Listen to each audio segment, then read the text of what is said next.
শাহরুখ খানের কলকাতাকে হারিয়ে মজায় মজেছে প্রীতি জিন্তার দল পাঞ্জাব কিংস। সোশ্যাল মিডিয়ায় করেছে হাস্যরস এক পোস্ট, কিন্তু তা মেনে নিতে পারেনি কেকেআর এর সমর্থকরা। ভক্তদের তোপের মুখে পড়ে পোস্ট মুছে ফেলতে বাধ্য হয় পাঞ্জাব।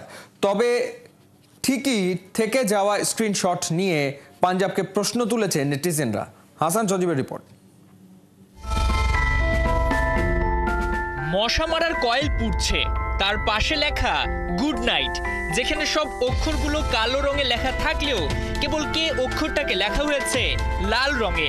সোশ্যাল মিডিয়ায় পাঞ্জাবের এমন পোস্ট দেখে বুঝতে বাকি থাকে না শাহরুখ খানদের হারিয়ে কতটা মশকরা মজেছে প্রীতি জিন্তার পাঞ্জাব কিংস।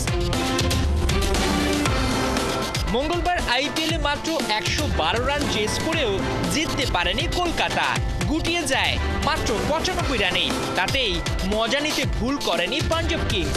ডিফেন্ডিং চ্যাম্পিয়নদের খোঁচা মেরে পোস্ট করে নিজেদের সোশ্যাল মিডিয়ায়। মশা মারার কয়েল দিয়ে কলকাতাকে জানায় শুভরাত্রি, কিন্তু তা হজম হয়নি কেকেআর সমর্থকদের।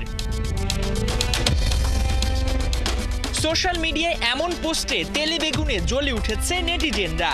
প্রশ্ন তুলেছে পাঞ্জাব কতবার চ্যাম্পিয়ন হয়েছে, তারা কি করে কেকেআরকে নিয়ে এমন মজা লুফে নেয়। উল্লেখ্য 3 বার আইপিএল এর শিরোপা আছে শাহরুখদের।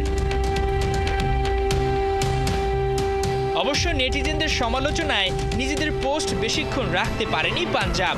কিছুক্ষণের মধ্যেই উধাও হয়ে যায় সোশ্যাল মিডিয়া থেকে। তবে থেকে যাওয়া স্ক্রিনশট ঠিকই ভাইরাল হয়ে পড়ে নেট দুনিয়ায়। তাতে কেউ পাঞ্জাবকে নিয়ে বাহবা দিচ্ছে, আবার কেউ বা বলছে কেকেআর এর হতশ্রী পারফরমেন্সে এমন পোস্টই মানায়। তবে শাহরুখ সমর্থকদের কাছে এটা বেশ বাড়াবাড়ি মনে হয়েছে। যদিও পোস্টটিতে স্পষ্ট করে কোথাও লেখা ছিল না কলকাতা নাইট রাইডার্স, কিন্তু আকার ইঙ্গিতে ঠিকই ফ্যানরা ধরে নিয়েছে পাঞ্জাবের এমন পোস্টের মজার রহস্য। হাসান সজীব, ৭১।